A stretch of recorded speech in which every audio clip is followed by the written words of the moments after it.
Okay, hello and welcome to our monthly community workshop on the topic of Ayurvedic psychology, trauma healing, emotional healing.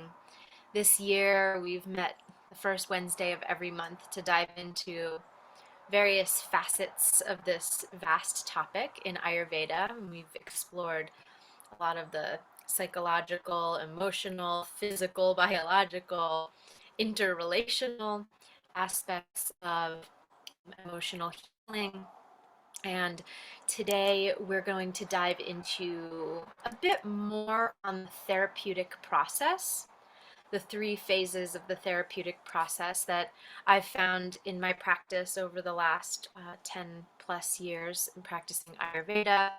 I've developed a way that I've just found to be really supportive and transformational for the clients that I've worked with as a practitioner and also as myself, for myself, because I also rewrote and re-related to childhood traumas and wounds that I had experienced that had manifested into physical illness, um, weird pain complexes, chronic disease, or as they would be labeled as chronic disease experiences in my body. And so just realizing there's an intersection of the physical body, the physical health, and how our emotions, and particularly our subconscious emotions, um, can impact, all layers of our being. And then in that Ayurveda, just to give you just a brief overview, is that Ayurveda understands and views our physical body as a crystallization of the subconscious mind, or as a crystallization of mind, particularly the subconscious mind. And so it's completely interwoven. So we'll share a little bit more about that and the intersection, but today we'll get into the three phases of the therapeutic process.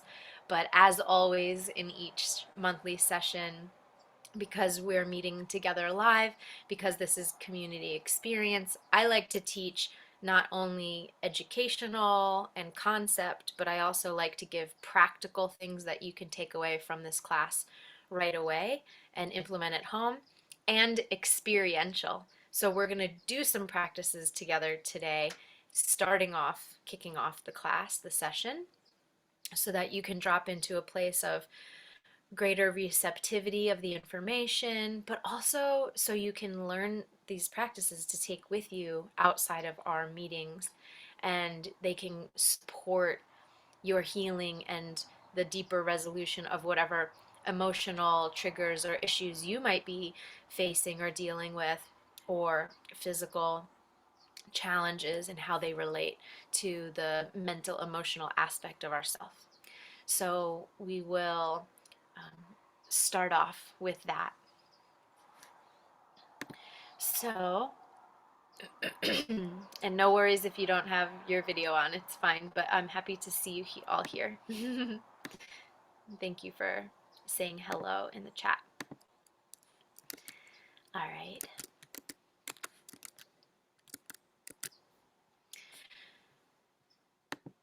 So let's dive right into our practices for today. So what we're going to do is a simple series of pranayama foundations. Now, pranayama, prana is the subtle energy in your body, and yama is referring to your deliberate movement of them, the restraint of prana. So often in our day to day life, our prana goes where our attention goes, and our prana goes where our senses are allowed to go. Meaning, your senses, all five senses, everything you see, taste, touch, smell, and hear is your prana goes to, engages with it, for that sensory experience comes in, and then it starts being processed, and now your nervous system is processing more information, more sensual input. And so we tend to leak a lot of our prana just by virtue of our sensory bombardment in the world around us. um, Everything that you see, taste, touch, hear, and smell needs to be digested in your system. Not to mention also all of your thoughts, feelings, emotions, and memories that come up consciously and unconsciously. They're also all in the background being digested or being metabolized in some way. And so, this is one of the number one ways we lose energy is just through our five senses, through the tens of thousands of thoughts that we have every day, every moment, every second. Um, just this constant roller coaster, as you all know, living in a body, having a mind, and you're seeing all of this, the mind doing its thing. And hopefully, you have some kind of practice in place already where you are able to watch these fluctuations of the mind in yoga system and Ayurveda system. They're called chitta vrittis, the constant fluctuations of the mind. Um, and part of our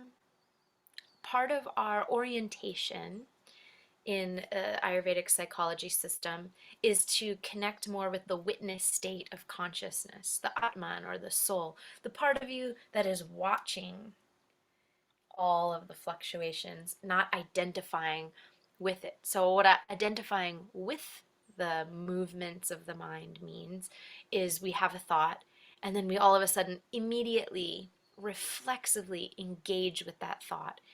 I sometimes call it we're getting on the thought train and then it's taking us for a ride, right? So instead of getting on every thought train, we sit back. We contain our energy and we just watch the train come in. It wants us to get on it. Every thought train wants us to get on it and go for the ride. But instead, we're just sitting back and we're watching the trains go by and it's like, okay, noted, we'll check in later. At the very least, we're like, okay, we'll check in later. Or sometimes we do things like we do a dump list. Like you take your journal or a blank piece of paper and you just free write. And you just dump out all the thought trains that are constantly coming into your station. You write them all down, you get it out, you put that paper aside, and then it's like, okay, now not as many trains pull up to the station because I've at least acknowledged them all and put it on a piece of paper. And now that paper can contain my thought whirls, the whirlwinds of thoughts. And now I can just sit in my witness and water my connection with spirit, soul. And so part of our pranayama practices are to support that, to help reduce the constant dissipation of our energy, basically reclaim and call all parts of ourself back to ourself in wholeness, in our center, connected more to our center.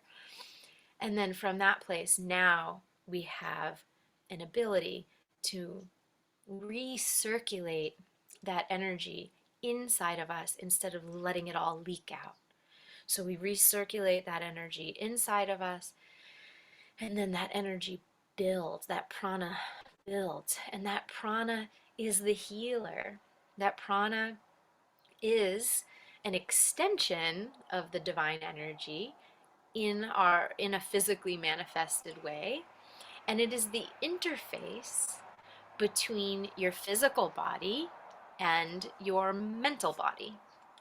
And so it supports and allows a healthy communication between mind and body when all those channels are soft and open and clear and your energy is contained within and then starting to build within. Make sense? I hope this feels inspiring to you. So the reason we start with these practices and why I emphasize them so much is that they are the absolute essential foundation to healing any kind of trauma, any kind of physical ailment, any kind of mental, emotional disturbance. And it's the foundation for allowing you to do that transformational work. So we start. It all comes back to the breath. So let us together in this group regain our energy, reconnect with our wholeness, and start to simply lay the foundations of breath and of healing. So it's most effective if you're able to close your eyes if that feels comfortable. And if for any reason that's very uncomfortable, you can always open your eyes and keep your gaze turned downward. But shutting off the input to the eyes is particularly helpful because then again prana is not going out. So we start by connecting with the lower belly. So please just place your hands, or at least a hand, or bring your awareness down to the lower belly and just give your belly a little bit of a shake. So like press your palms into the belly and just give it a little shake. This is actually just in loving acceptance of this body and just bringing some energy there and really allowing it to relax. So allowing it to relax, allowing it to soften. So we want, in order to have the most effective pranayama practice, we want the belly to be soft, receptive, and relaxed because we want space for your diaphragm to move. And the diaphragm can't move if the belly is tight and holding. So we bring our palms down there, give it just a little bit of a loving nudge that it's okay to relax, it's okay to soften, it's okay to be big and pillowy and let it all loose. That's what we want. And then take a deep breath in, and as you inhale, just feel if you can soften even a little bit more. Let your breath expand into your hands just a little bit more. And then exhale. And then as you exhale, start to engage your abdominal muscles, pulling your navel in towards your spine. And then you will feel your belly tighten a little bit as it expels that air out. And then you inhale, it softens. You can always give it another little shake just to remind it to soften and that it's okay to relax into your hands. Inhaling, it expands. And then exhale, drawing navel towards the spine and pulling it a little tighter just to help a longer exhale. Inhaling, soften and opening. Exhaling, releasing all the way. Good.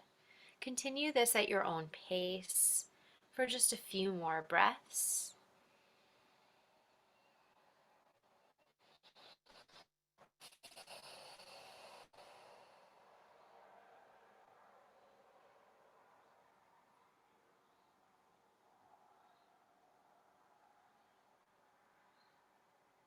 And if you ever have feel any challenge doing this, especially if you're sitting up, you can always lay on your back with your knees bent, feet on the floor, and hands on your belly. It'll be a lot easier to do. So you can always do this deep belly breathing, laying on the ground anytime. And now we move into the 3-part breath. So that's the belly softening, starting to open. And now we want to pull prana in, filling the lower belly first, then moving up. So like a pitcher of water gets filled from bottom to top and then empties from top to bottom. We're going to fill prana into our whole torso from bottom to top and then release it from top to bottom. And those 3 phases start with belly, then into the rib cage, and then into the upper chest. And then you exhale from upper chest down to the rib cage, and then finally the belly. So we'll start with 3 distinct parts and then we'll smooth it all out. So bringing hands to belly if that's still feeling supportive for you. You start by inhaling and sipping air into the lower part of your lungs and bringing that prana into the lower belly. So inhale, expand, belly, then ribs, then chest, and exhaling from chest, then ribs, then belly. Inhaling belly, ribs, chest, exhaling chest, ribs, belly. One more time in distinct parts. Inhaling belly, ribs, chest, exhaling chest, ribs, belly. Now smooth it all out. Inhaling lower belly, ribs, chest, exhaling chest, ribs, belly. Elongating it as long as you can. Inhaling bottom, middle, top. Exhaling from the top, middle, bottom. One more long, smooth, lower belly. Inhale, ribs, chest. Exhaling from top to bottom, chest, ribs, belly. Drawing the belly all the way in, exhaling all the way out, and then relaxing the whole body. Maybe even just sitting back and allowing the breath to return to normal. And just take a moment of pause to observe.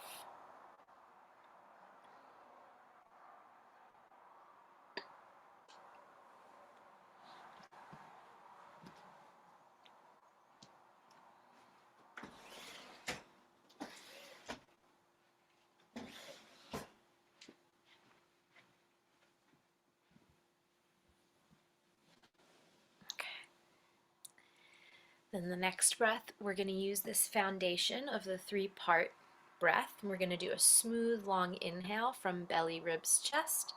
But now on our exhale, we're going to hum.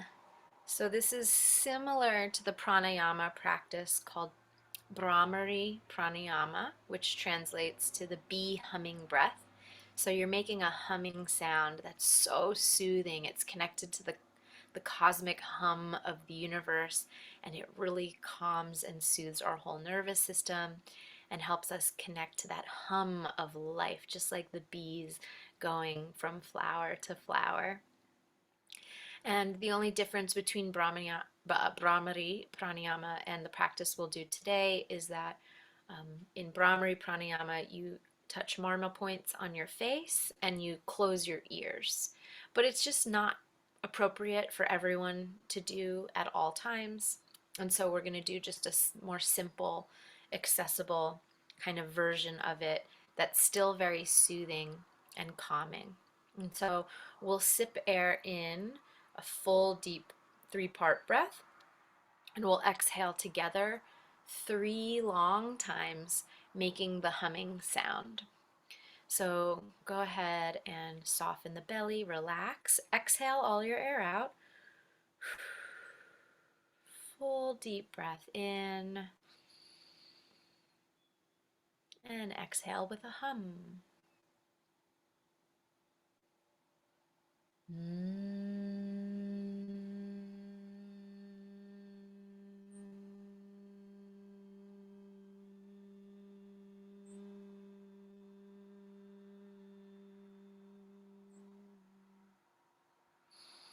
Noticing where the hum goes in your body.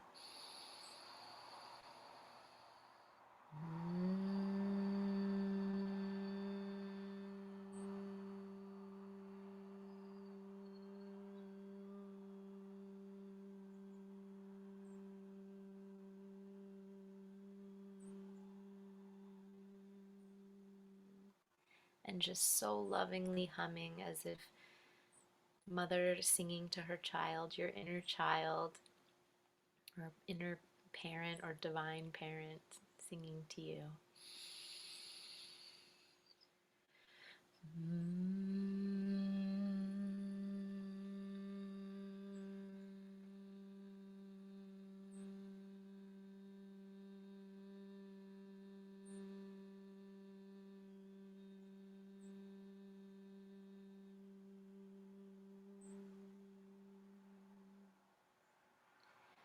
Pause and notice.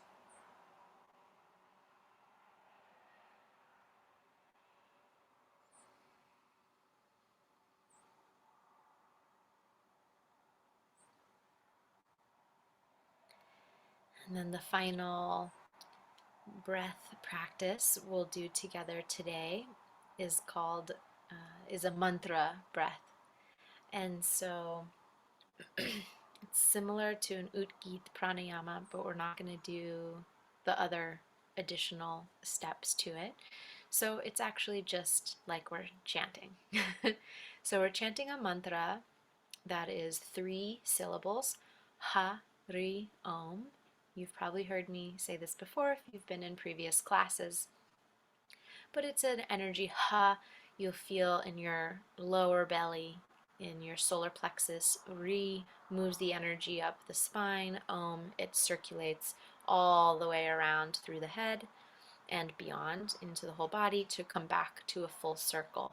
So this is a prana circulating kind of practice, and it's also just simply a way to connect with the primordial essence of which we came, the spiritual energies from which we came, despite your unique particular spiritual beliefs or traditions, all are honored really here. So it's more just from a vibratory sound perspective, you being able to connect with cosmic consciousness and really with the aspect of the divine that's purifying and cleansing. So Hari is one of the names of the divine, and it means God who removes and takes away. So in this case, we're communing with this beautiful sacred energy that's supporting us to cleanse and purify any blockages and release that which prevents our spiritual and all levels of our progression in our lives. So chanting Hari Om together, even just speaking Hari Om, is a beautiful mantra to always have in your heart and carry with you and meditate upon. So you can do this in your own meditation for way longer than what we'll do here together today. But together today, we'll use our big, full, deep inhale, and then we'll exhale with the sound Hari Om on your full exhale, and then you'll inhale again, and you'll exhale with the sound Hari Om as long as you can make it. So we'll do that breath 3 times, and then usually what I do right after this breath, we take a moment of pause to just notice and be in that spaciousness, and then I usually read a passage, like a poetic passage. Today, instead of reading out of the book that I usually read out of, I'm going to chant a prayer and a Mangalacharan, which is an invocation prayer from the Ashtanga Hridayam, which is one of the originating ancient texts of Ayurveda.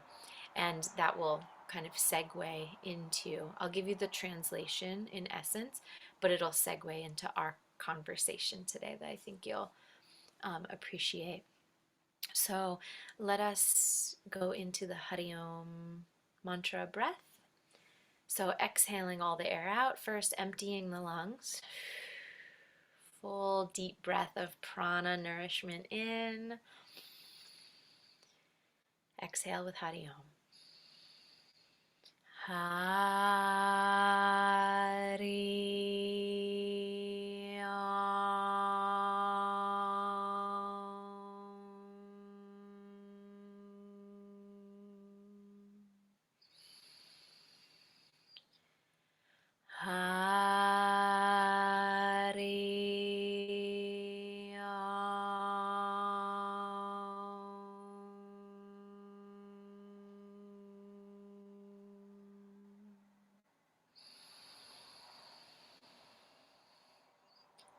Hari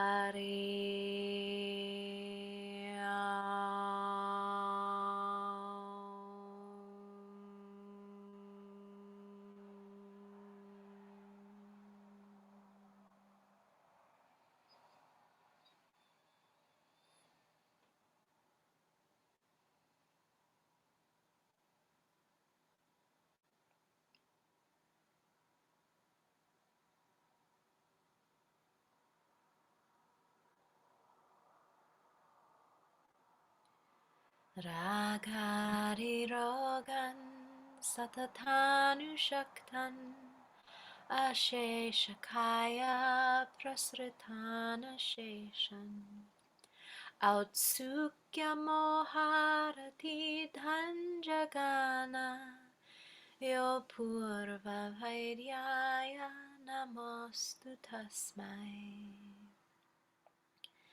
Ragari Rogan Satatanu Shaktan Asheshakaya Prasritana Sheshan Autsukya Moharati Dhanjagana Yo Purva Vairyaya Namostu Tasmai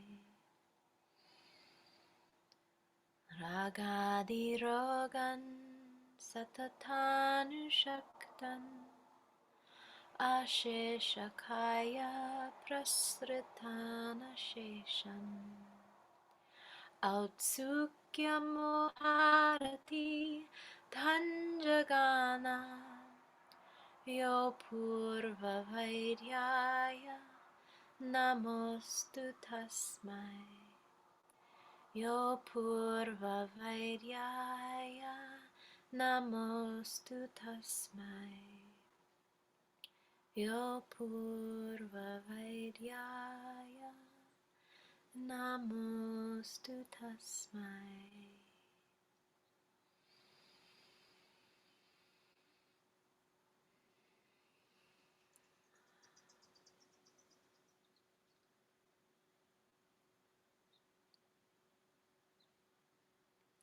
We offer our love and obeisances, our deep pranams and respects to that unparalleled physician, the wisdom keeper of the body, mind, and spirit, the Vaidya.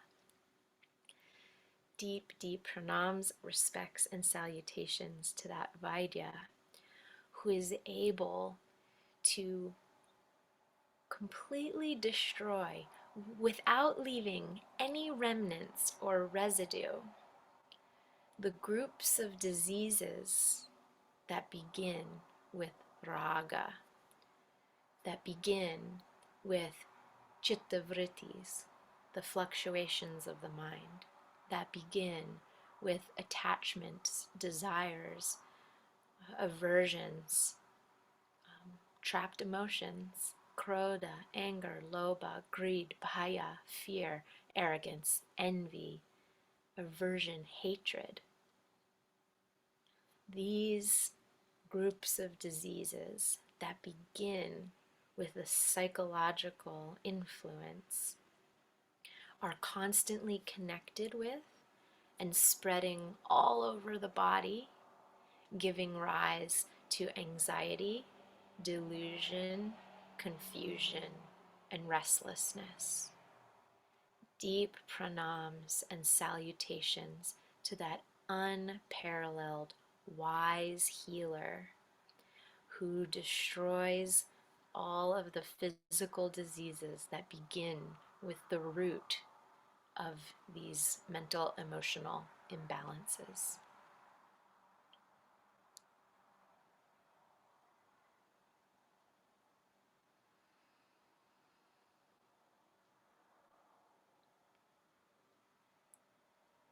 So we entered into this conversation today around emotional pain and how emotional pain can take many different roles and faces.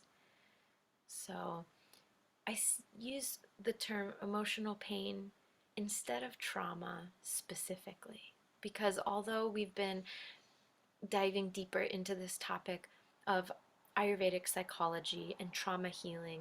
And some of us do identify with that or relate to that as a conscious thing of our past. Like we know there's been something traumatic or something off or something unprocessed. But I purposely, for this class, discussed or entered into the topic of this three-part therapeutic process for healing emotional pain, saying emotional pain specifically because emotional pain is what we experience now, whether that's manifested physically or psychologically, emotionally. Trauma, the trauma that might be the emotional pain might stem for, is actually a thing of the past, and which is, from a spiritual perspective, dead and gone, so to speak, right? The actual past timeline. We're no longer having that experience externally, but it just creates an emotional pain that we continue to experience internally. So it still feels very real in our body mind complex, in our emotions. So emotional pain is something that we can transmute, transform, alchemize in our own being. The trauma originating, we can't change the external history of what happened, whether that was intergenerational, whether that was karmic in a previous lifetime, or whether that was in early childhood in our upbringing. We can't change those events externally. But luckily, as Ayurveda sees it, those are things, those things are of the past. What we do have the power to do is to transform what we that we are currently experiencing, um, a real physical experience and emotional sensation that is actually rooted in this past event, but it's what is happening now. So you have total ability and power to transform the experience of an emotional pain that you're having now. And in your felt sense experience of your day to day life, your prana no longer gets dissipated to these past things, whether that's a conscious memory for you or just a subconscious, complex in the body where you just feel anxious and that's your set point, or you just feel um, restless, or you just have an agitation in your system, or you just have an unwarranted fear, or you just have a reactionary trigger to the world around you, or your body is potentially going through, feeling tired all the time, having pain complexes, fibromyalgia, confusion, brain fog, digestive imbalances, constipation, diarrhea, the fluctuation between the both, irritable bowel, or any other kind of digestive disturbance. There's close connection there with emotions and psychosomatic illness, which is nothing to be um, ashamed of, as it's given this really negative connotation, but simply psychosomatic just means, oh, there's a body mind connection here. So pretty much almost all illnesses have a psychological emotional counterpart, a component or contributing factor, especially if there are any illnesses that have continued, or physical discomforts or pains that have continued 3 months or longer. There's some psychological connection, or there's yeah, a karmic spiritual connection in which we also look through these other greater lenses, or there's an intergenerational connection. But still, what you do and how you relate to it all each and every day, how you support your body to realign with the wisdom and intelligence of nature and of divine energies, everything can be reset and can be re-related to in a way that doesn't cause you emotional distress and emotional pain. So coming back to this Mangalacharn prayer that we just sang.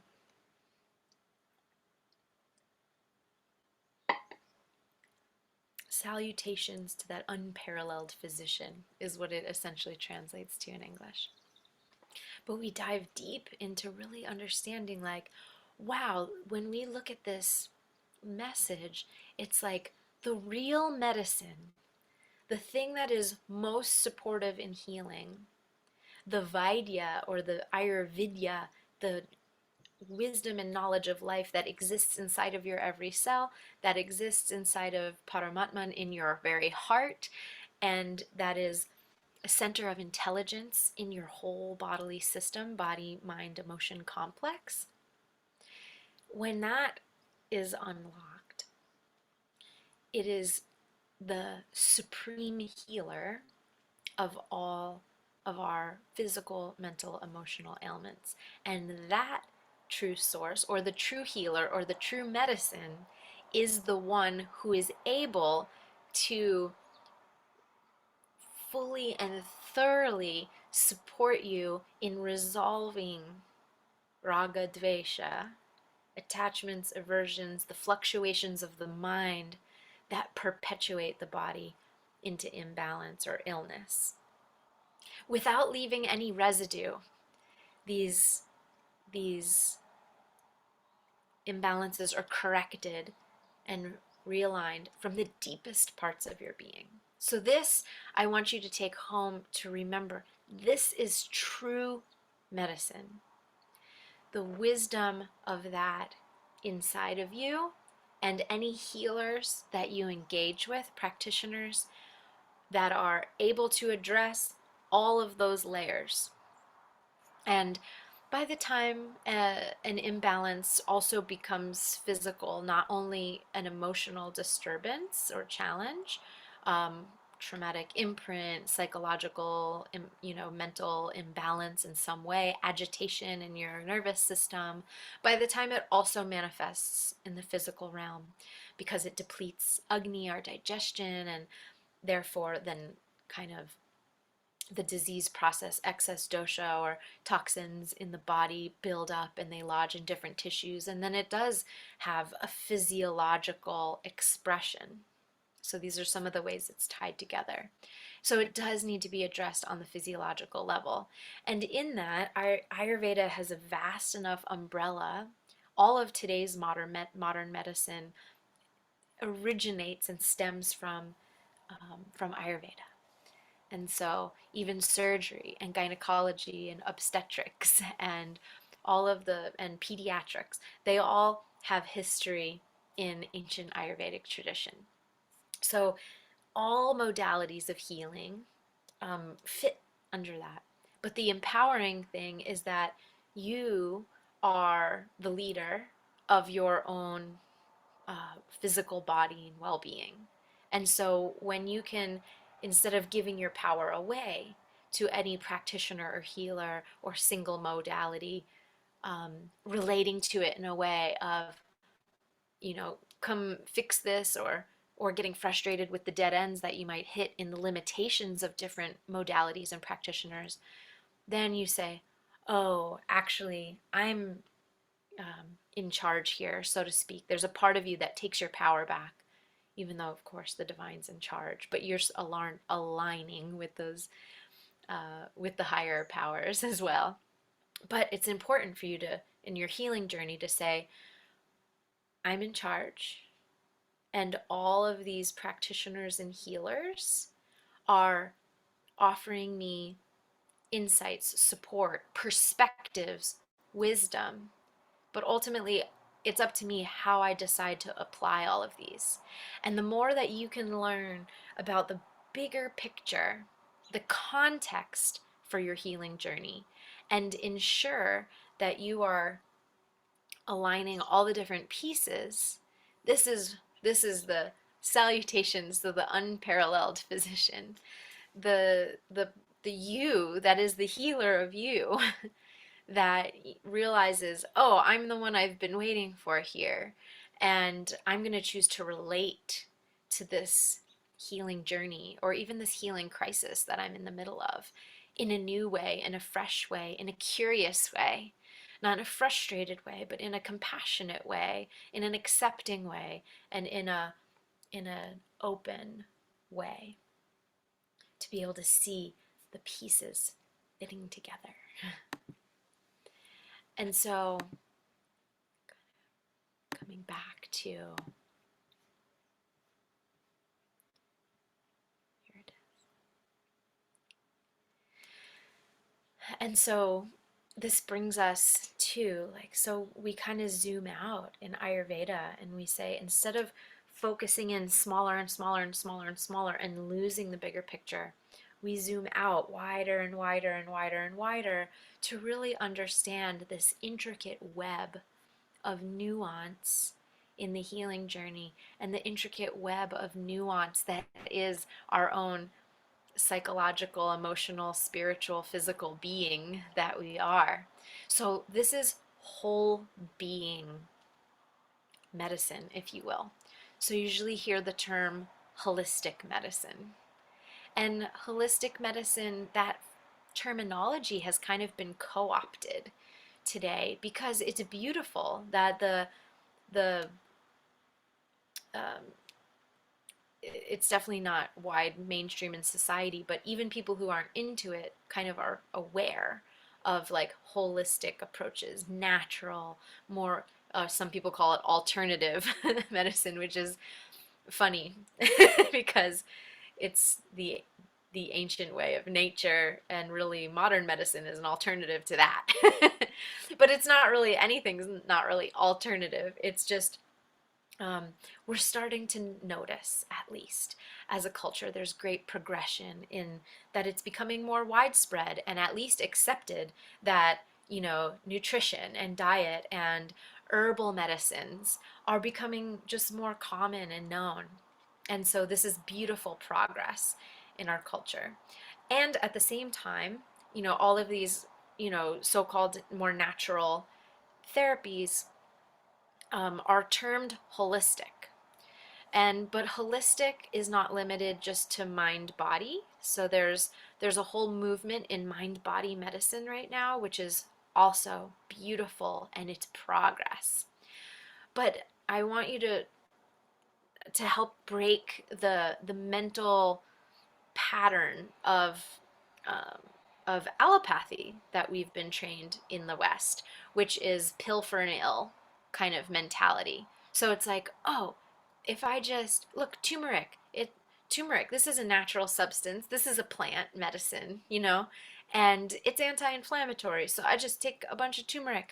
Or like, oh, I've heard this thing about ashwagandha, or I've heard this thing about cinnamon, or I've heard this thing about, you know, apple cider vinegar. And so what we end up doing is thinking that our healing is in the substance. And then we also, as Western minds, think that our general mentality is like, oh, more is better. So let me just put it all together. I'll just take my hot water with the apple cider vinegar and the cinnamon and the turmeric and the, you know, ashwagandha and everything, and I'll just guzzle that down and keep going. But this is also this isn't actually holistic medicine, right? We're still doing the pill for an ill thing. Oh, I must have inflammation. That's why I feel so bad. I need cleansing, so I'm gonna take the turmeric. Or my nervous system is really agitated. I have a hard time sleeping, so I'm just gonna take the ashwagandha because that's right. This is like some kind of nutrient or some kind of substance that's supposed to help me do this thing. It's still a pill for an ill mentality, right? And it is more, it is a step in the right direction, but I want to encourage you and invite you to zoom out even bigger, to not just holistic, which still is a holistic, really is referring to a whole being. So instead of me calling this holistic medicine, I'm going to call it a whole being approach, because holistic has been co-opted in still this narrow, you know, focus, if that makes sense. You shouldn't have to go to practitioner after practitioner after practitioner to get blood work that's to make you take a bunch of supplements and to spend thousands and thousands of dollars on supplements, and every few months have to go get blood work and stool tests and all kinds of crazy things. It's still it's still more refined than the gross, Western approach, perhaps, of allopathy, but it's still missing something. And the thing that it's missing is what I'm so passionate to empower you and teach you and help you see this broader lens of the whole being that you are. There is more to you than substance. There is no just substance that can cure the ill. There's no pill to the ill. There's no plant that's going to save everything. The plants are amazing. Thank God for the plants. They are trying to help us wake up to this higher consciousness, but not if we exploit them by just trying to take more and keep on with our everyday activities and our everyday of mental mindset of how we relate to our body, how we relate to our food, how we relate to our partners, children, spouse, work, everything. Our spirituality, how we relate to the divine, how we relate to our ancestors, how we relate to why we were put here on this earth in these bodies in the first place. What's the point? What are we doing? That's really the core. And so you are a whole being. You are a whole being that has, energetic connections to every parent and generation that came before you. You are a whole being that has dreams and aspirations, that has unlimited beauty inside of you, that has unlimited creativity inside of you, that has unlimited resourcefulness to reconnect with, to be capable of contributing and communicating um, and to connect with your creator. You're an unlimited being. And this is the whole being approach that Ayurveda takes.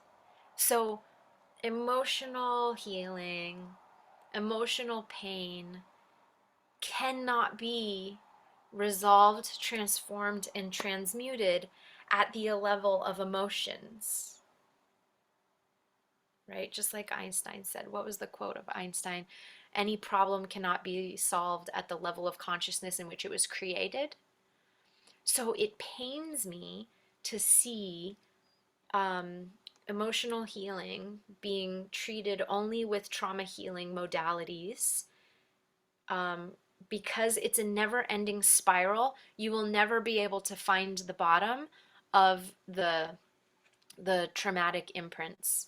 It's unfathomable how many lifetimes we've lived, how many karmic experiences and imprints we've had, the experiences and traumas of our ancestors.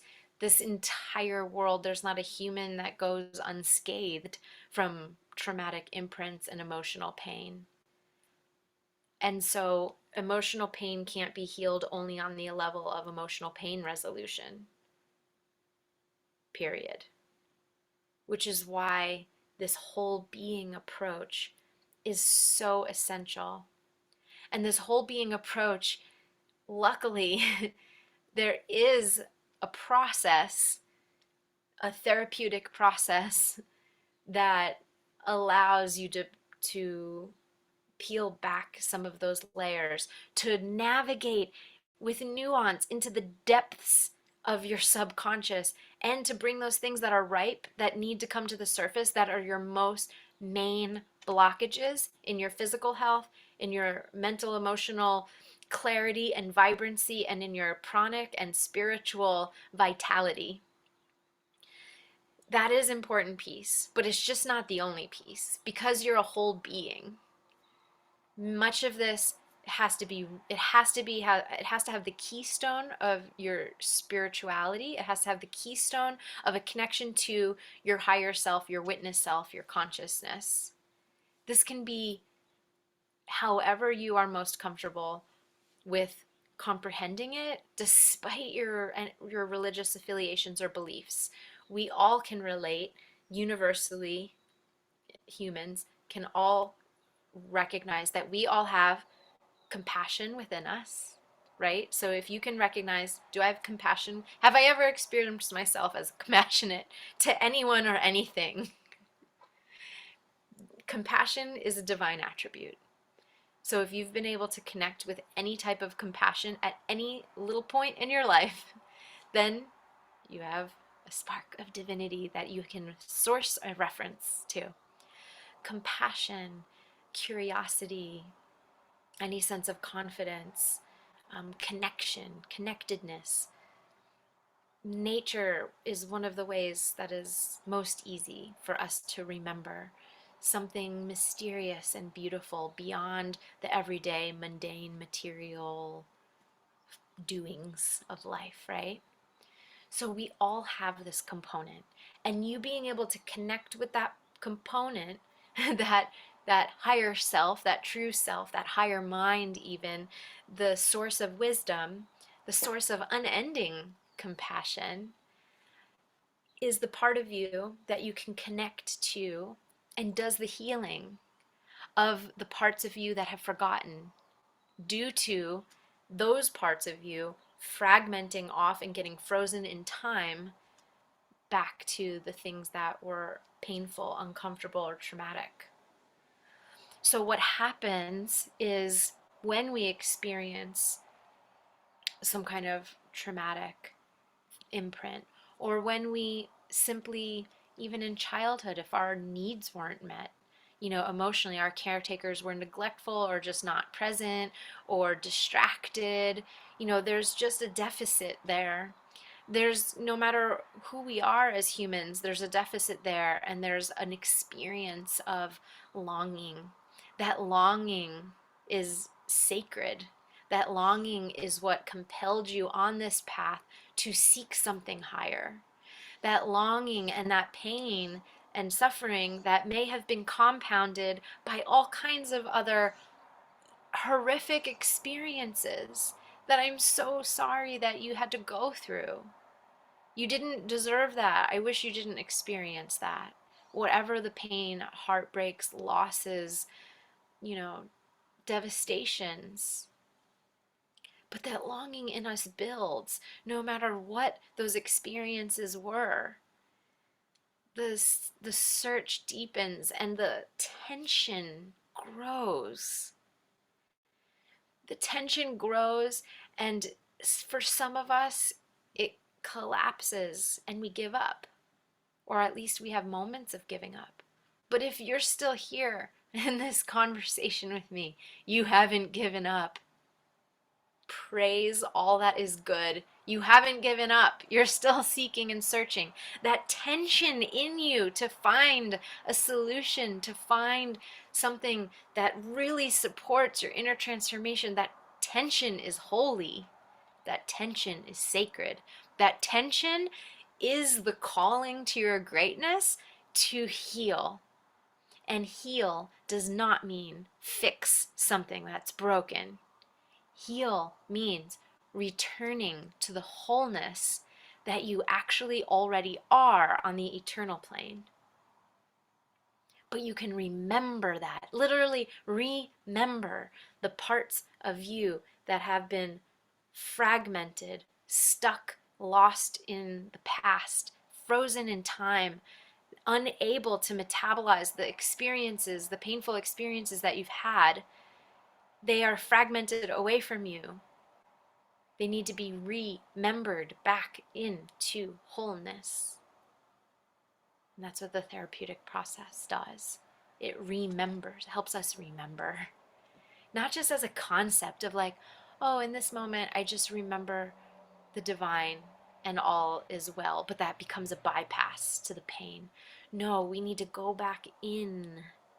We need to create an environment of safety, of nourishment, and of softness and sweetness so that that those parts of us can feel safe to return. We need to invite those exiled parts of us back to the center, back to the home, back to our core. That's remembrance. But we've also built up so many protective mechanisms that prevent us from going and reclaiming those lost parts, those frozen parts, those hurt parts, those hidden parts. So we actually also need to bring healing to the protectors of those exiled parts. And we can only bring healing to the protectors if the protectors feel safe to put down their guard, to lower their shields and swords, and to stop doing things the way they've been doing them, because they've been doing them out of survival, out of fight or flight, out of necessity. They're the ones that have kept you going all this time. Validate them, appreciate them, honor them.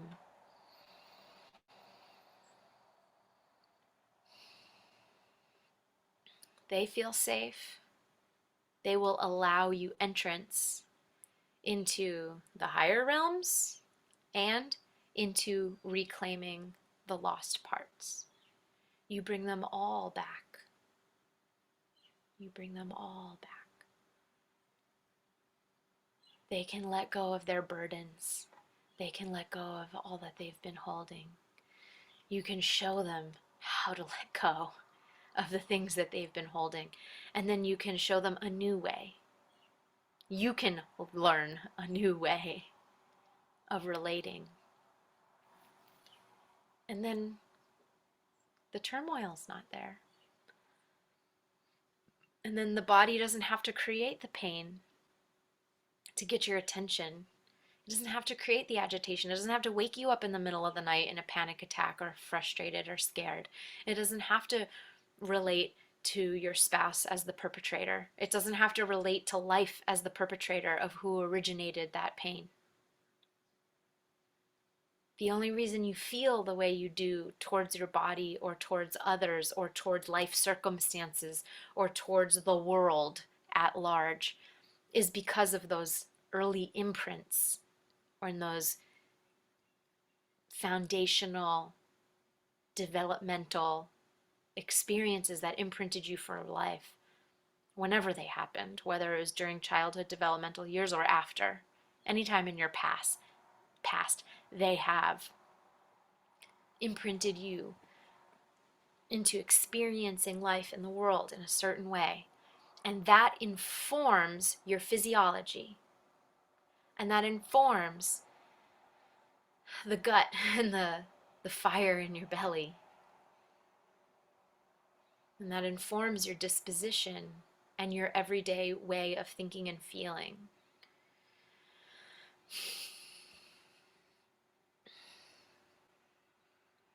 So I started touching upon in that rant the 3 phases. So let's break them down into actual steps and approach so that the comprehension can go deeper for you.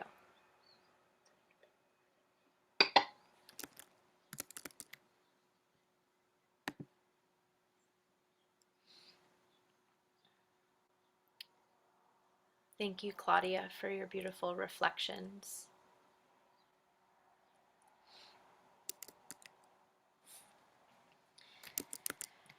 So, phase 1, you can just write this in your notes simply. Phase 1, safety. Phase 2, resolution. Phase 3, integration. These are just the quick labels. I've called them so many different things over the years. I like these labels the best right now. It's like trying to put a linear phase process onto something that's so nonlinear, but it works because once you really learn and embody these phases and understand the nuance within each phase, you have those tools and skill sets for life. So I'm so passionate and excited to share these phases because something clicks for us when we get to say, oh, okay, this is the phase that I'm needing right now. This is where I'll spend time. And this is the part of this phase that I'm needing right now. And then to know, oh, here's a phase 2. This is what I need. And phase 3. And so, but it ends up happening once we kind of like take it out of the mental process and we look at it as a linear thing and we can identify it, then it just becomes an intuitive, natural process. Have you ever heard of the journey of the 4 stages of competencies? I'm actually just going to go on one quick tangent right here because I think this is valuable and important. So, our journey of competency or embodiment, if you will, starts in 4 phases. First phase is this is different than the 3 phases. this is your journey of understanding information, embodying, and transformation. And these 4 phases actually happen within the 3, but it's what you're going through right now in this class as you learn the 3. Are you with me? Okay. Layer upon layer. It's rich that way. Class is rich that way. So at first, it starts with unconscious incompetency, which means unconscious incompetency means I don't know what I don't know. Therefore, I'm not doing it. But unconscious incompetency becomes conscious incompetency. So we move from I don't even know what I don't know to realizing, wait a minute, I have a problem. Now I have a conscious incompetency. Okay, I've accepted I have a problem.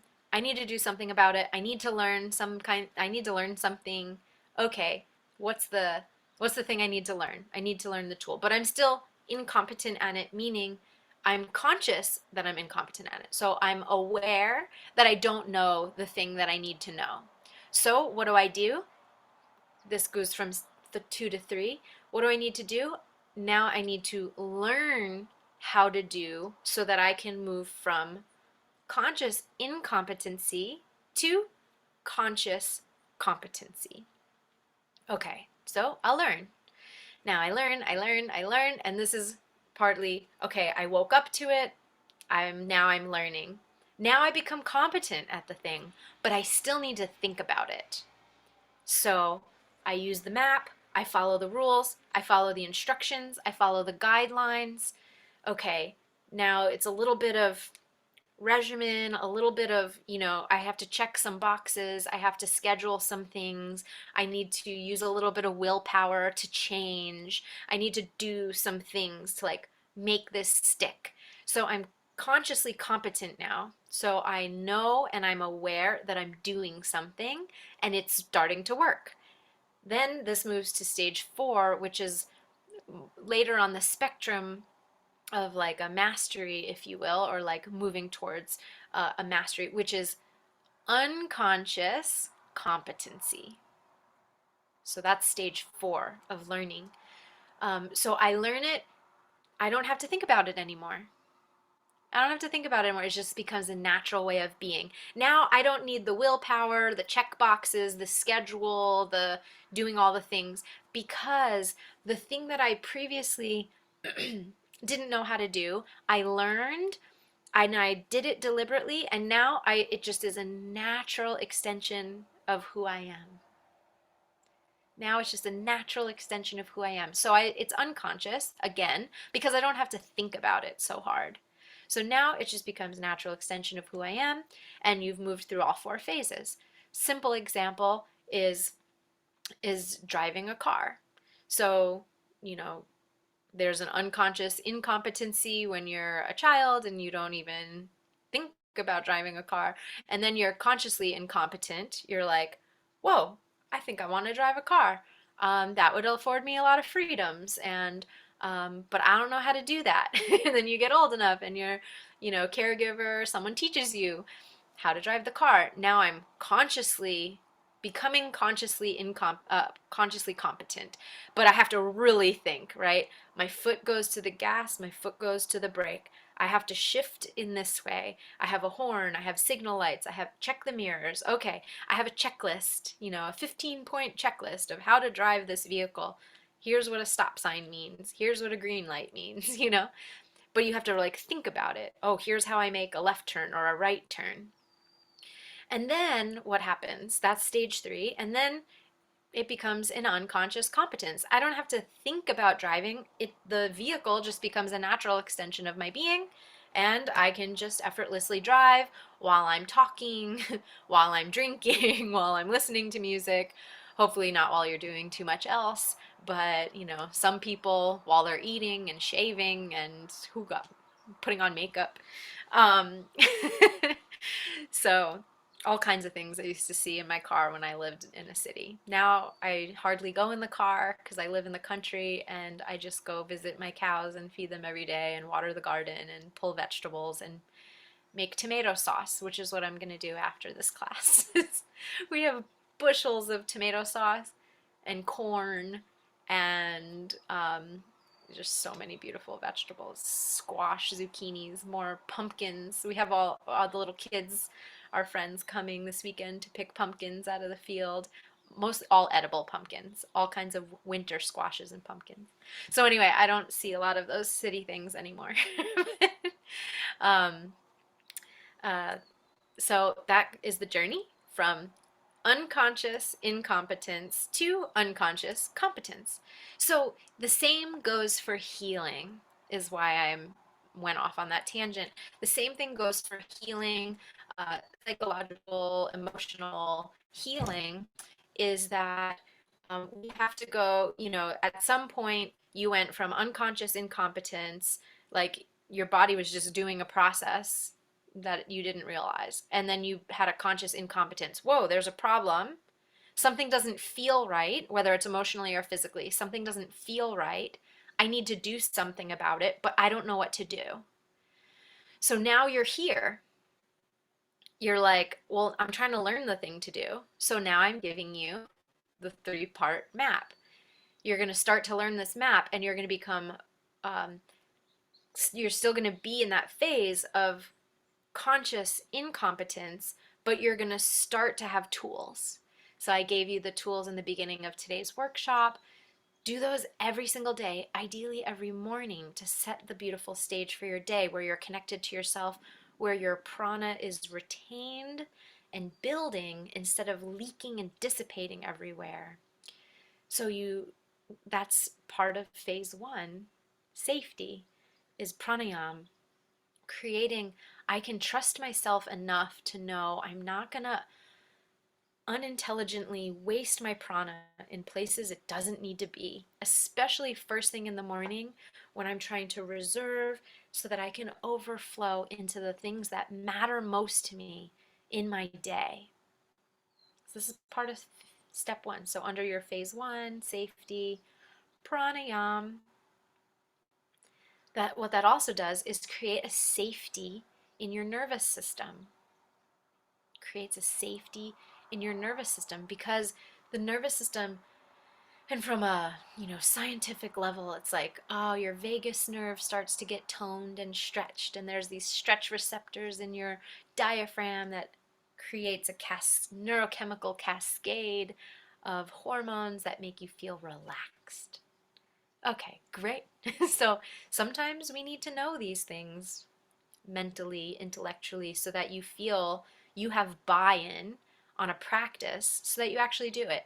It's fine. Whatever way, whatever angle you need intellectually to grasp onto something so that you do it. But the main point is that you do it.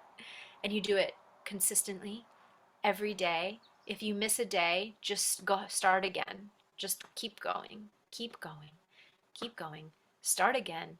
Keep going. There's always going to be fluctuations. There's always going to be exceptions. You're always going to sleep in sometimes and be late and miss a day of pranayama. It's okay. Don't get down on yourself. Keep going. Keep going. Keep going. Don't listen to that little voice that says, oh, you messed up, so you should just keep messing up more. Just say, I love you, little voice. It's okay. We're just going to keep going. Keep going. Keep going. Be as consistent as humanly possible. Keep going. Do it every day. Please. Thank you. For your own well-being. So now you're in the phase of, okay, you start to get the glimpse of this three-part process, and then you start to have the tools. So there's a big gap between unconscious incompetence and conscious competence. And in that gap is where I am designed to serve you in this way, is where all of your learning is, and if you want to go deeper, there's so much more than what I'm able to share, obviously, in a once a month, 90-minute-ish workshop. And so I just want to encourage you to please reach out to me if you want to deepen that. Probably in the new year, I'm going to run a group program that I have room for just 8 people in a group program that will go very, very deep through all of these. So if that appeals to you, or if you're interested, make sure you're on my email list so you can get updates about that. I'm looking to kick that off in January. So we still have plenty of time, but the holidays come, things go quick, people get sidetracked. So I will still continue to offer these free teachings all through the remainder of the year, and then I'll most likely take a group through a deep dive process where we really do it together every day, of the new year, and go really deep into it. So that's what I'm saying. There's a big gap between the conscious incompetence to the conscious competence. So I want to empower you with the tools and the really embodied know-how of the therapeutic process, and give you all the tools within each. Within the limitation of our workshop here, I give you, all the introductory tools, because really what we want to do is deepen them and personalize them for you, so that you're not just applying a whole bunch of kind of rando information. It's not rando, but you know what I mean. Um, but we want to just get it specific so that it's most streamlined, personalized to unique you, what you're really needing at any given time. So you learn, and then you learn how to apply that to yourself. And then really through the course of um, either the group program, or if you want to do one-on-one work with me, I'm also available for that. And we'll have some spots opening in November for that. I think I have 3 more spots available for one-on-one work starting the beginning of November. And so if that's of interest to you, then we can deep dive into that sooner. And the idea here is to move, or the goal is to really focus in on your particular goals and the unique ways that it's showing up in your physical body, but also to empower you with the know-how so that you have this lifelong skill set. And then within the program, whether it's group or one-on-one, or in a deeper dive container, so you're going from stage 2 to 3 and 3 to 4. So you're going from conscious incompetence to conscious competence. So now you got all the check boxes, you know exactly what to do.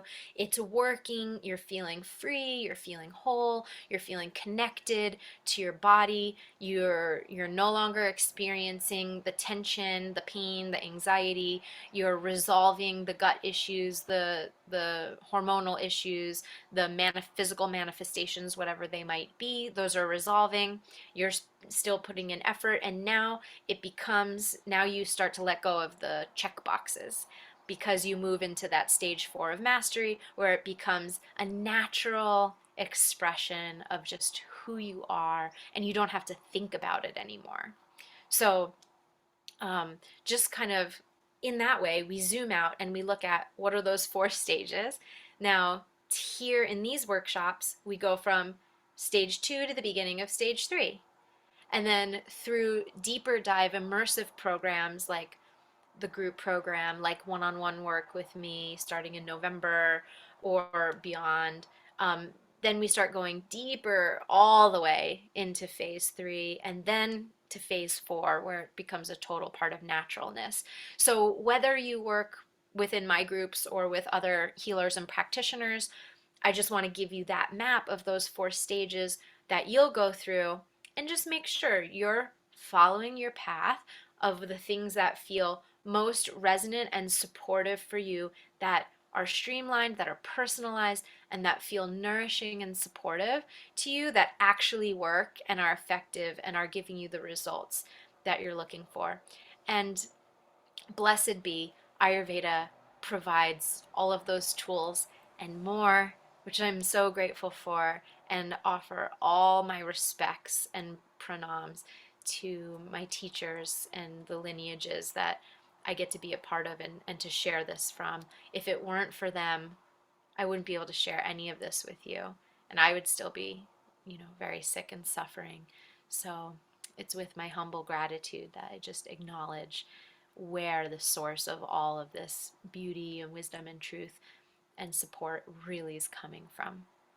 So, um, so let's, now that we know where those 3 phases kind of fit into your journey on the timeline, now let's explore more about each of the phases. So we said phase 1 is safety, and we put a little bullet under there, a little like tab. Okay, pranayama. So we have that, you have that intro from our session today. The next one is mantra, which we kind of lumped under pranayam. So mantra repetition practice, particularly in Sanskrit. It could be in other languages for sure. But English mantras can be funny because a lot of the way we hear English mantras are in like I am statements, and we're trying to assert that we feel a certain way when we actually just don't feel that way. And so I don't recommend doing that because it creates just dissonance in your system. You're like, I am I am love, I am light, I am whole, I am energized, and there's a part of you that's going, who is she kidding? Who is he kidding? Like, no, I am not. Like, now you're just gaslighting me. Now you're just not acknowledging me. Like, so when I say mantra, I don't mean, these kind of uh, solar statements of like claiming. What I'm actually referring to is more of a softer approach. It's mantra in Sanskrit, which is why I teach mantra as a part of the program, and why we did Hari Om as a very like simple one. You can just meditate on Hari Om, you can chant Hari Om over and over, because it's an essence symbol.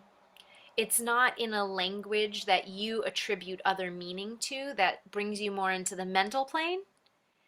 It's a vibrational language that brings you more into the subtle realms, the spiritual realms, and connects us to the very fabric of our existence, the divine part of us.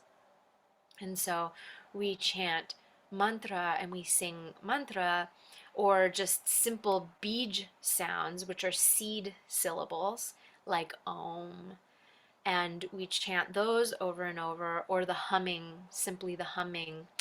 And these are mantras that start to fill our consciousness and create foundation of safety.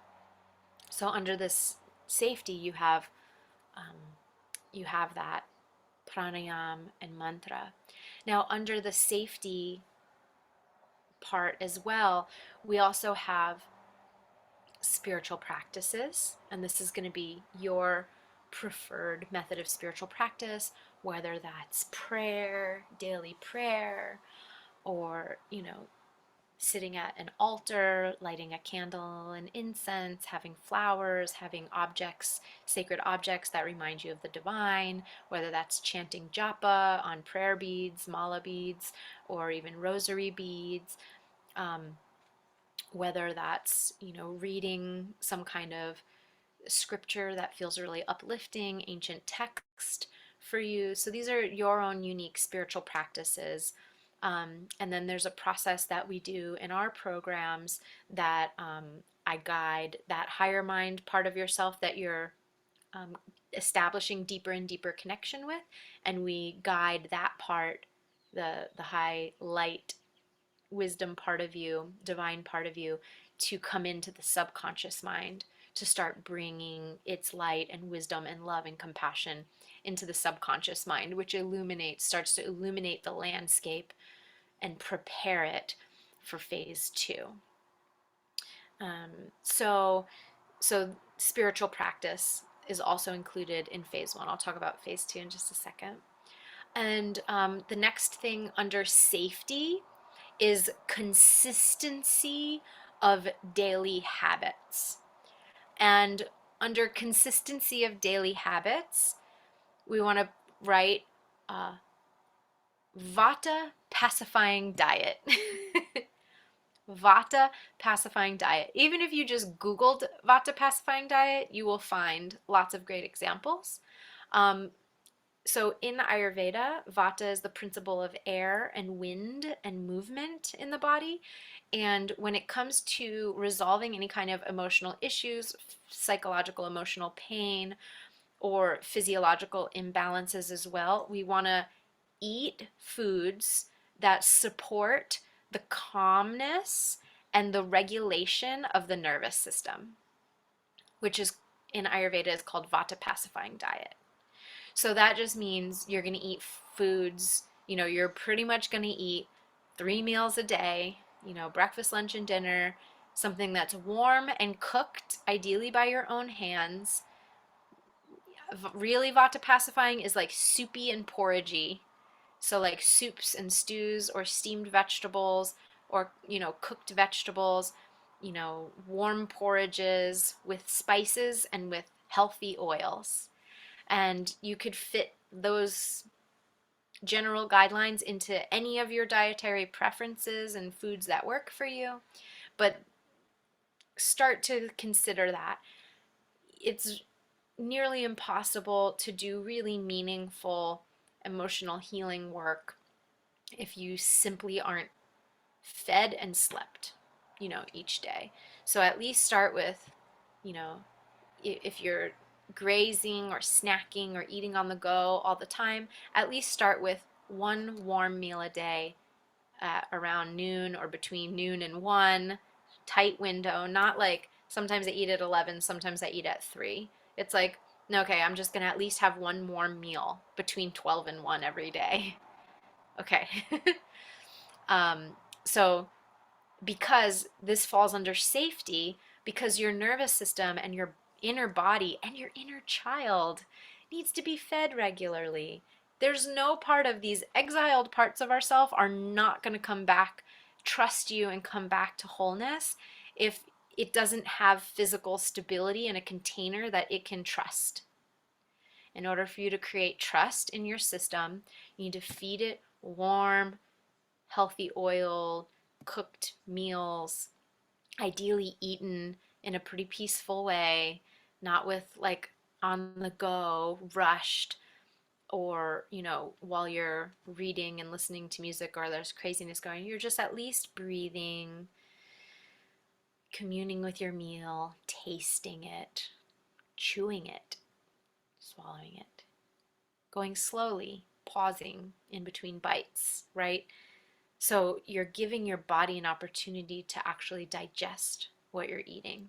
If you can't digest what you're eating each day, or at least try to, how are you going to digest these heavy things, imprints, stucknesses, right?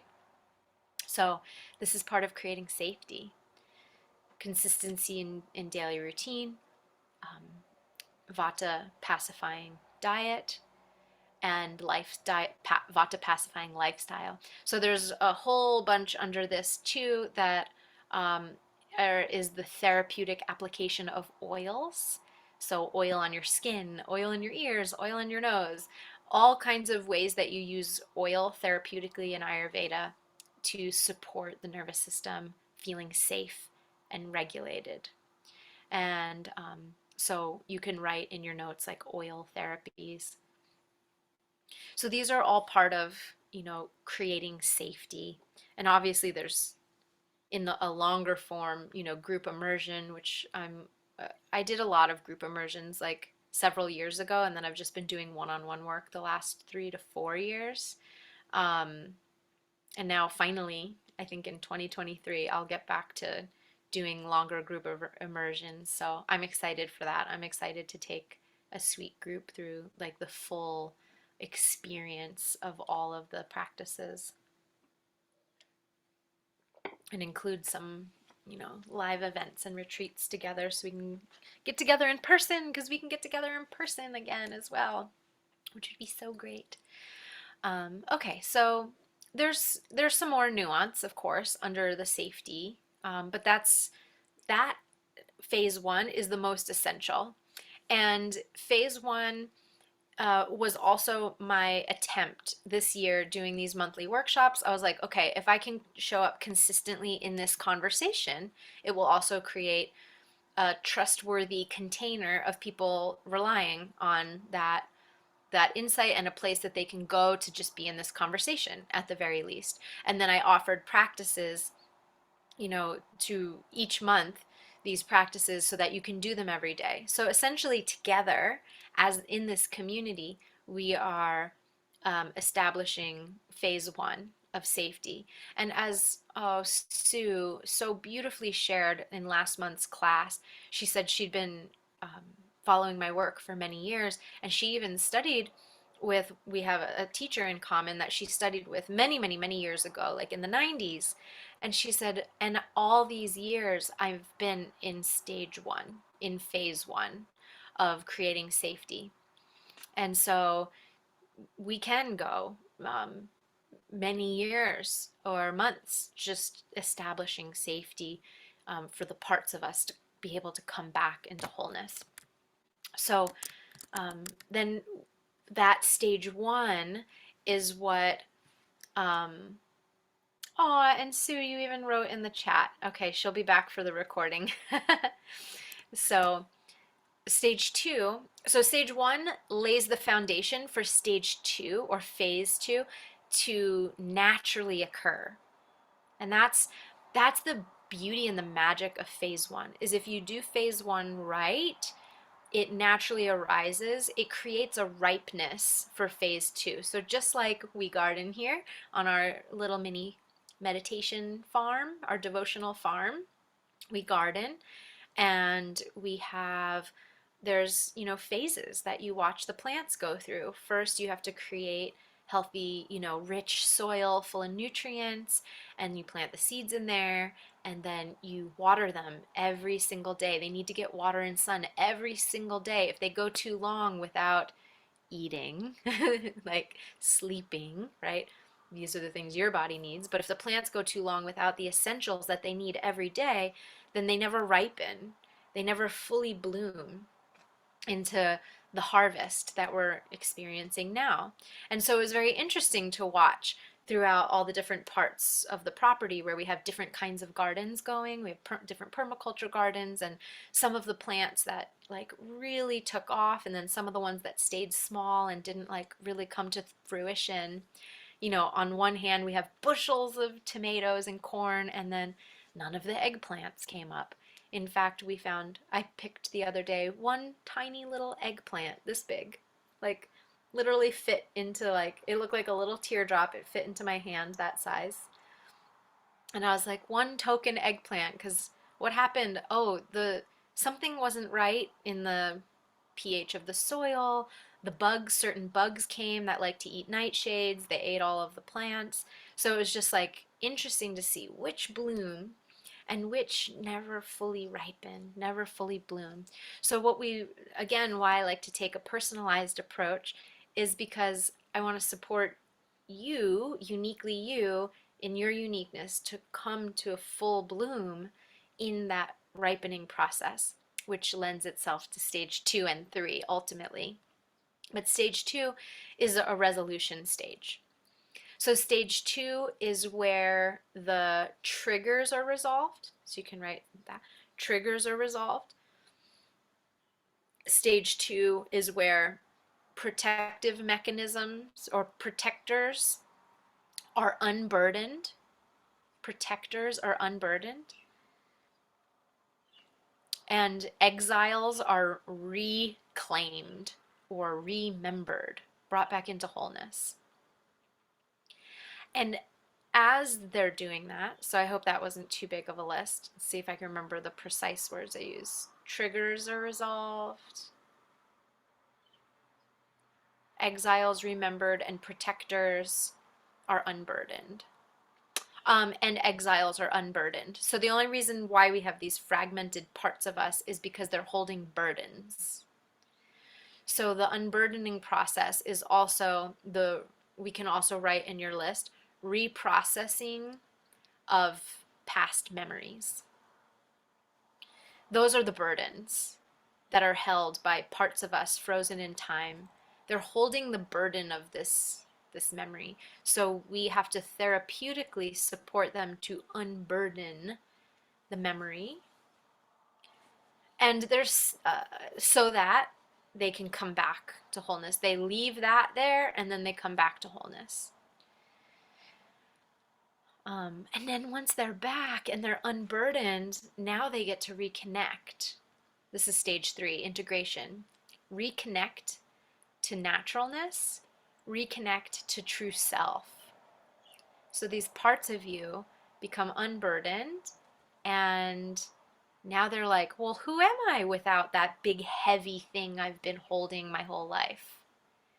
Oh, well, I really like this. I'm going to go, this is where you unleash the creativity and the beauty and all of that. And usually in phase 3, I don't have a long list for you for phase 3 because it's so unique to each person. But phase 3, this integration is truly remembered wholeness, like remembered wholeness on all layers of your being. You're reintegrating. You're getting to meet parts of you that had been dormant for so many years. And then, for some people in the language of like the inner child, it's like, oh, okay, the inner child was was hidden, fragmented, exiled, dormant, hurt. Then the inner child is unburdened. And then the higher part of you helps the inner child reprocess the thing that has kept them stuck there. And that's phase 2, the reprocessing. And then once that reprocessing happens, now we can integrate. Now this child is free and at home and nurtured and cared for and light. That inner child can be a child again, as one example, right? So now you're meeting this part of you that's like, oh my gosh, I totally forgot I had this passion for weaving or knitting or art or singing or acting or playing or fill in the blank. You probably have or horses, or gardening or fill in the blank with, or there's just an inclination towards, I've always wanted to try that thing, but I didn't have the bandwidth, or I was too stressed, or like I couldn't even think about it because I just had all this other stuff going, and now it's just a natural extension of who you are. And then your vitality comes back because you're able to just live with more inner peace and ease and joy and naturalness. And what happens is that, as humans, so you go through these 3 phases. I'm showing you as a linear thing, but they end up being kind of cyclical, meaning, you're always, creating safety for your inner self. And then if there's something to reprocess, okay, you create the safety, you reprocess it, and you integrate. You create safety, you reprocess, you integrate it. You awaken, to this part of you that was dormant. You clear whatever was getting in your way, and then you reconnect with a higher truth. However, this process ends up being cyclical, but you never come back to where you start. It's ever spiraling and expanding into greater and greater expressions of who you really are. But now you have the tools to do it. And now you have more and more intuitive capacity. So this is one thing you can write under phase 3, is that there's a massive increase in intuitive abilities. because you become clear, you become a natural, clear reflection for others. Because you become clear and unburdened, you can feel, what your true needs are in any given moment and respond to them appropriately. So your intuition goes up and your ability to dance with life with greater ease comes up. And so as humans, we're still going to have, emotional fluctuations. This isn't, I'm not sitting here promising like, oh, you're going to just be in joy and blissed out forever. Like, that's unrealistic because we're in human bodies. We're always going to have fluctuations. However, what if those fluctuations didn't take you on a total roller coaster ride or cut through to your core or take you completely off center as a result of experiencing the normal fluctuations? So the idea is that the triggers stop. So your fluctuations move up and down like this instead of like this. Does that make sense? And then we just have more ease and softness, an ability to relate to things that we used to relate to external to us that maybe used to really trigger us, but now they're not triggering us as much, or they just kind of roll off of our shoulders like no big deal, because, or they sting for just a second and then it's over and you're just back to being, contented you. And that's massive success and progress, you being contented you. It's beautiful. So that's all part of, so those are your three kind of therapeutic phases. And I'll pause there. I'm going to open to any questions and wrap up for today. We had such a rich conversation. I'm so grateful for you. It really is. I know these classes aren't as interactive as I am in my other groups. So when you join into groups, like, we're much more facilitated in conversation. But these workshops are a little bit more kind of presentation style. But I do know that based on the unique beings that attend live or that are committed to attending recordings, there's something that happens that is beautiful, that I love to allow for, which is spaciousness to speak to other layers of things that were totally not on my list of or outline. So I try to outline very loosely and make sure I hit, some key points. But it's so beautiful to witness and watch the conversations that come up based on your needs. So whether you know it or not, I still feel you as very engaged energetically, and for that I bow and thank you, because these teachings would be nothing if it weren't for you to receive them. And I genuinely hope that they add value to your life, that they support your healing, your growth, your transformation. And I do hope that I get to connect with you one-on-one at some point in the future. And if you want to receive one-on-one support in the therapeutic process and personalize it to you and your situation, um, starting in November, I'll have 3 spots available for one-on-ones. And then starting sometime in January, I'll have 8 spots open for a group. I am gearing the group towards a women's only group, but there's always a few good male bodies that like to do this work with me too, and so I still have, one-on-ones available for that. And yeah, please just reach out to me. The email address Yeah. is hello@alicialyndiaz.com. Also on, Instagram and Facebook. If you haven't connected with me there, it's just Alicia Lynn Diaz on both of those platforms. So I'd love to stay connected with you. If you haven't, enrolled in these workshops, live workshops, to also receive the recordings, you can do that on my website, alicialyndiaz.com, and then click the button that says trauma healing, and it'll enroll you into these free workshop series. So next month, first Wednesday of November, we'll have another workshop.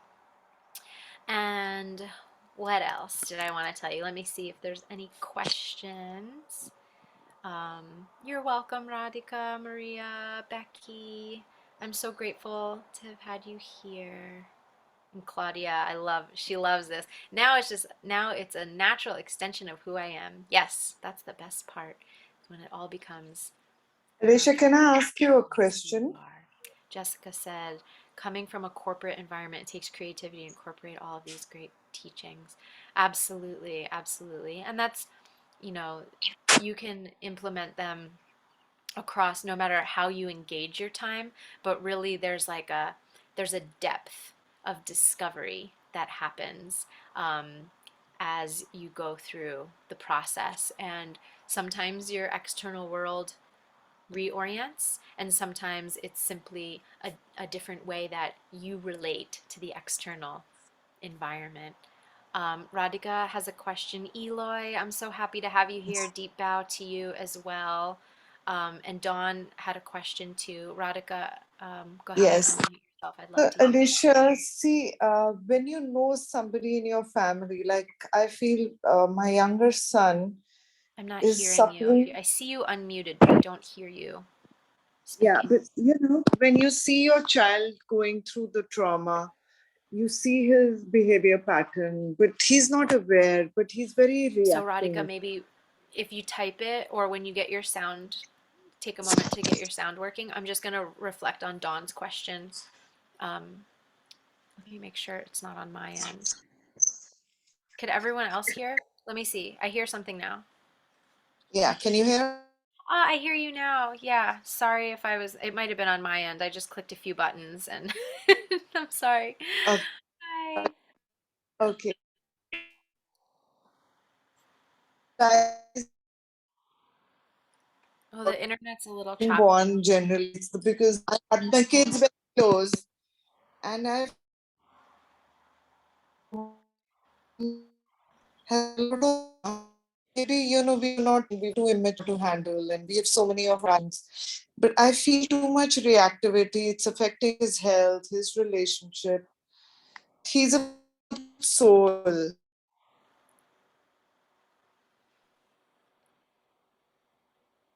Radhika, I can't hear most of what you're saying. It's been cutting in and out. I'm not sure if that's my internet or yours, but it sounds like Okay, there's so maybe okay, on the maybe Rami, you can't hear her either.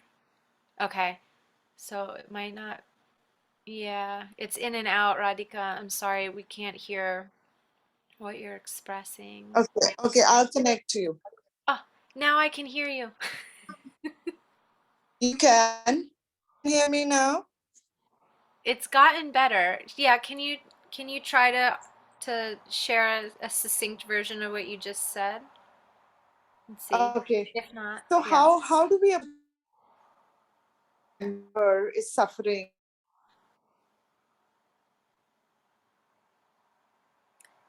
Yeah, I'm sorry. They're so shut. Yeah, sorry. It's not coming through. I can hear you have a question and it sounds like it's about someone that you really care about and you're wanting to support them and they're suffering, but I'm not catching any of the Yes, detail. So, yes, yeah, either type it in while I okay, respond, or just email me hello@alicialyndiaz.com and then we can yeah. connect separately. I'm sorry, but thank you so much for jumping in. I appreciate it. Okay, so Dawn asked, is there something you recommend us to read? There's there are unlimited resources in this arena. Um, is there something? Oh, last year, a year and a half ago, I was prompted to write a book. I outlined it. I started writing it, and then there was like my spiritual guidance was like, now put it down, and there's some more integrations you're going to receive. And so I put it down for the last, yeah, year and a half.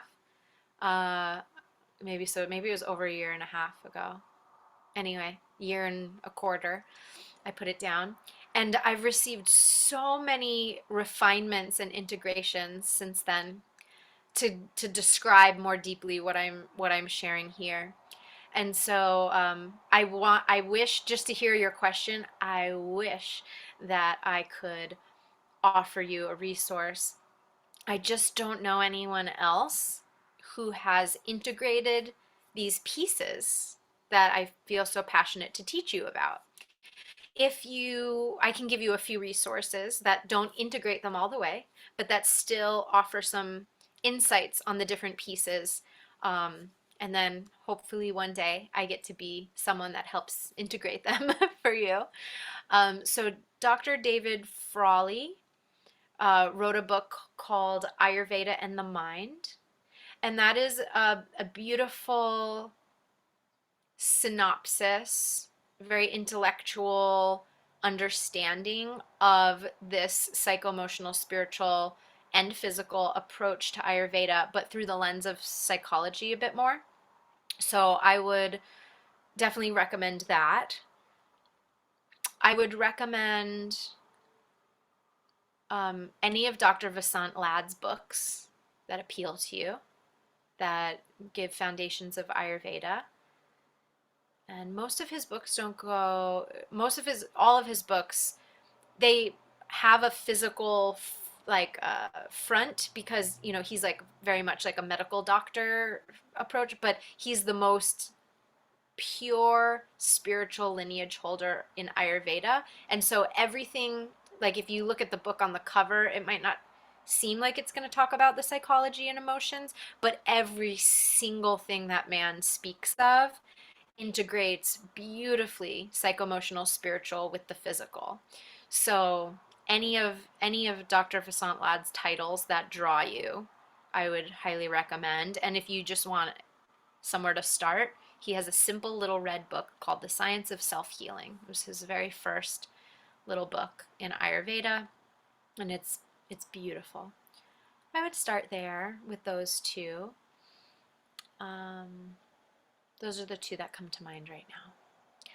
Okay, Radhika. Yes, please reach out to me individually, and thank you for writing. Um, and then any other questions for today, or we will sing our closing prayers and wrap up. You're so welcome, Dawn. Okay, let me look at my list and make sure I touched on everything.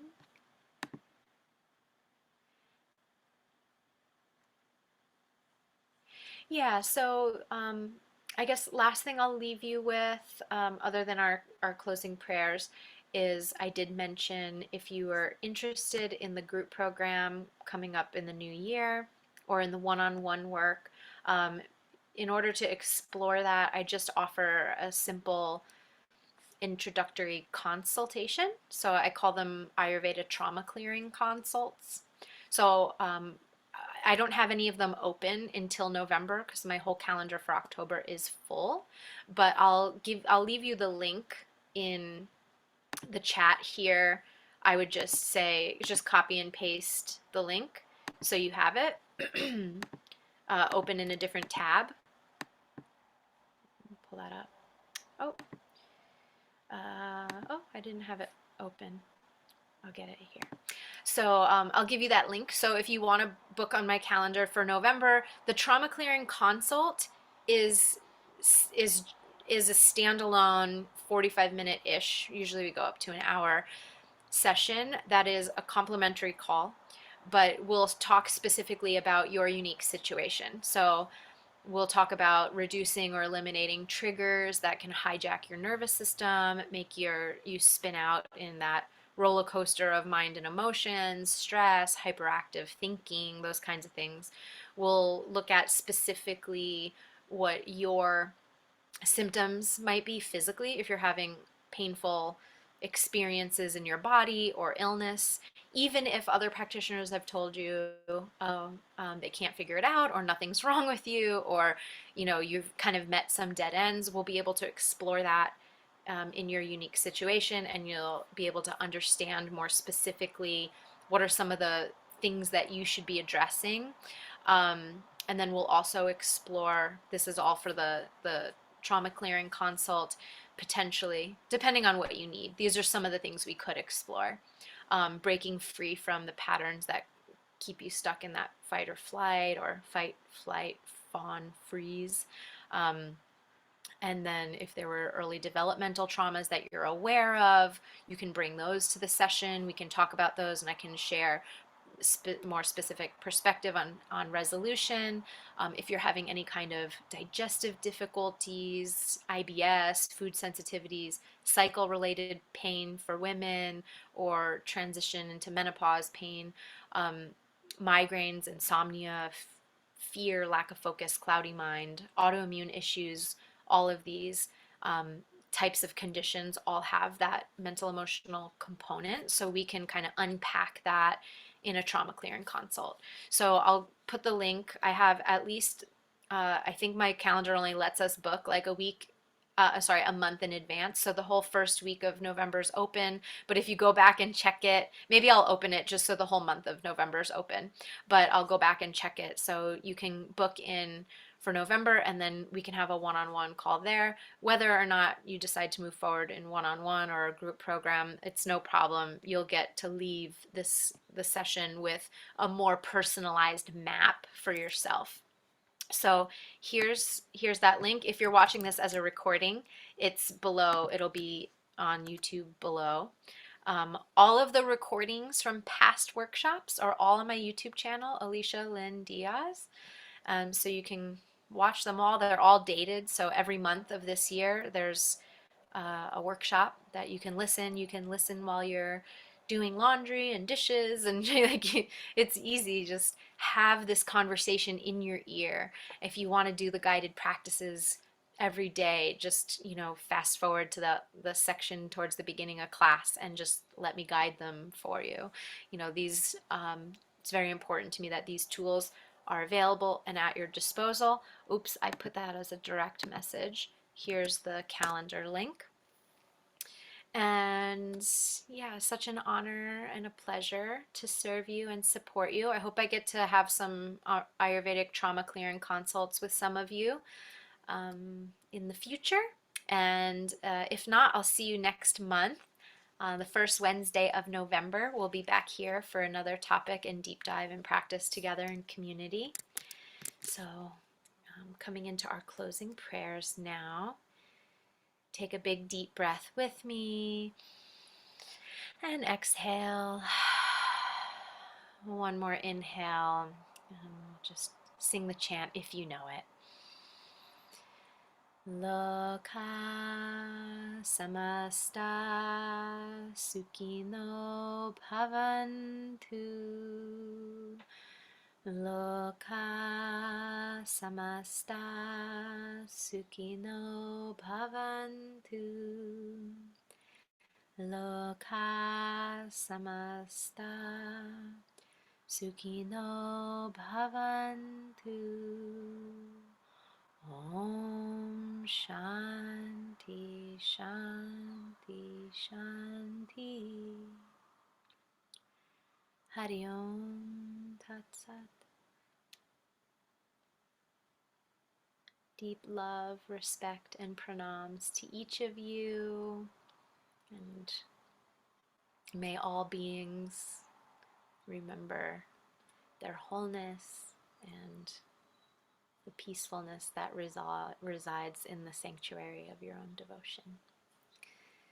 Lots of love to each of you. I'll see you next month. Bye. Blessings.